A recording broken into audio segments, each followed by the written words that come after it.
आज सोमवार 1 जुलै 2024 कृषी दिन या निमित्त मी सहाय्यक प्राध्यापक Rupali Sunil Patil N D Chougule group of institutions Asurle Porle यांच्या वतीने आपल्या सर्वांना आजच्या कृषी दिनाच्या खूप खूप शुभेच्छा देते।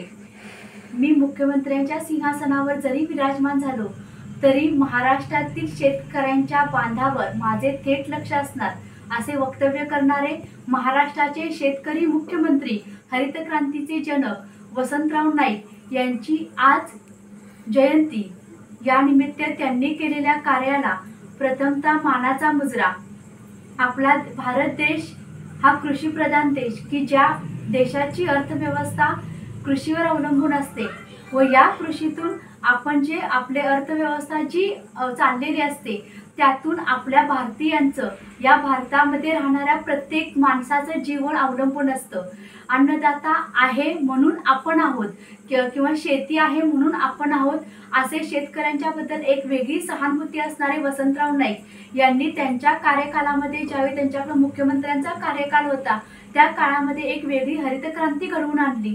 शेतकऱ्यांना आधुनिकतेने शेती कशी करायची, त्यातून उत्पादन कसे जास्त घ्यायचे, शेतकऱ्यांच्यासाठी आधुनिक तंत्रज्ञानाचा वापर, अवजारांचा वापर त्या काळामध्ये केला म्हणून हरित क्रांतीचे जनक म्हणून वसंतराव नाईक यांना ओळखले जाते।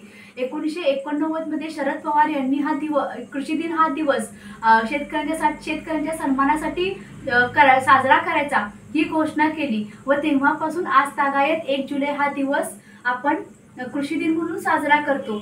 या दिवशी शेतकऱ्यांचा मान सन्मान केला जातो।